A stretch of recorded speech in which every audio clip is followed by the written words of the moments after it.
The first challenge with a hammer is to work out how to pronounce it, which is Mjolnir in our movie at the moment, until somebody corrects me, I'm sure they will. Mjolnir, the hammer, this awesome weapon for Thor, extraordinarily powerful. Next. What Thor can do with that hammer, what he's been visualized doing in the comics over 45 years, is spectacular stuff. Now getting more and more and more acquainted with the detail of the comics, I'm surprised and amazed at quite how much the hammer can do. He can create lightning storms, tornadoes. He can control the elements. The power of a sort of galactic nuclear explosion. And we're going to tease it and surprise you and make you feel the weight of it, and also have fun with the many things it can do. He flies with it, you know, spins it around his hand and off he goes. He'll throw that hammer, no matter what it hits, it'll always come back to him. This has given us some of the most iconic and spectacular imagery.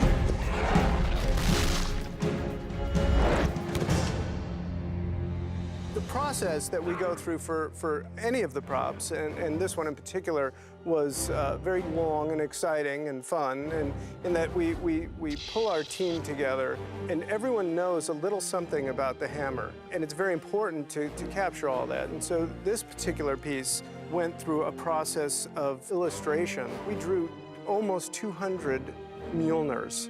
I think every time I drew Thor, almost, I did a hammer. Charlie had done a lot of variations. He did probably like 60 or 70 different variations at the very beginning of the project. They paid a lot of attention to paying homage to that Viking hero, which is, you know, all the Norse mythology that Thor is based on. There is significance to everything we've done on the hammer. There are runes on the top of the hammer. Sort of went back and forth and decided what needed to be on this hammer, because there's a lore involved that you don't sway from in certain areas, and this is one of them.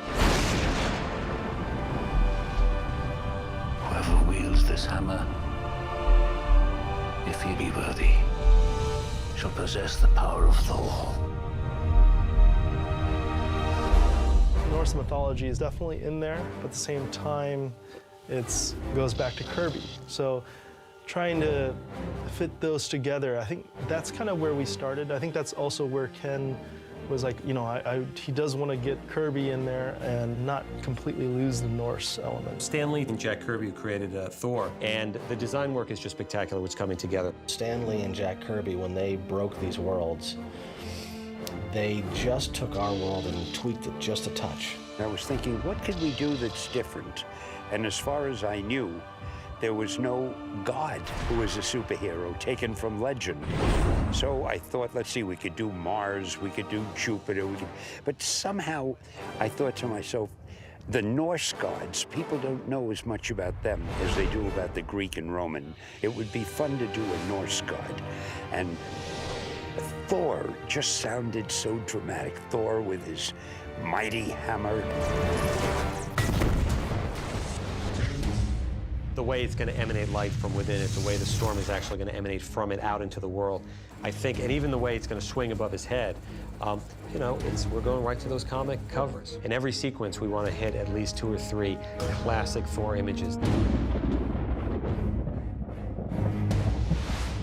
And so you have Mjolnir. It was kind of guesswork as to what the scale was going to be. So I started with a base size hammer, and then I made 2 hammers that were 5% larger and 2 hammers that were 5% smaller, so that when we finally did get Chris in person, we just went through a process of handing him every hammer and did a screen test and sort of saw visually what would work best for him. Come on! We basically have 3 weights of hammer.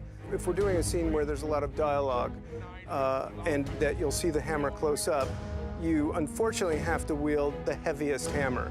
The heavier the hammer, the more detail it'll give you. We'd sort of, you know, swap and choose to whatever we could get away with, you know, and often if the lighter one we could use, we'd use that because there was so much movement in the thing. And having to even in the costume hold your arm up like this was a battle, because the whole thing was, you know, thick leather and pieces of metal, sort of, you know, positioning it this way, so you're sort of pushing. It felt like, you know, 70, 80 pounds above your head.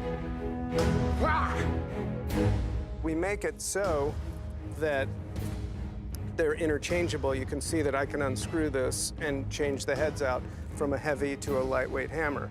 The stunt stuff where we were hitting people was kind of more the softer rubber ones, and then the close-ups were a big, shiny, very heavy kind of hammer. This one, I would tell you, was 8 pounds. The foam one gets down to about 2.5 pounds, and he's able to throw it and catch it and do the things he does. When the rehearsals, I started kind of spinning it a lot and kind of working out what I could do without it sort of being, oh yeah, let's do something with the special effects.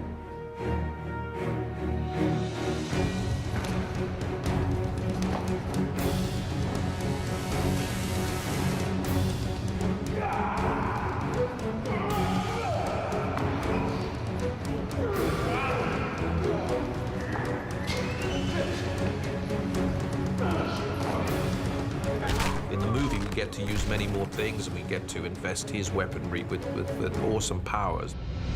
Well, what if it's all the way out? It's Excalibur, you know, it's the sword in the stone. It has to have that power. When we see it, boy, you're gonna know. Very nice.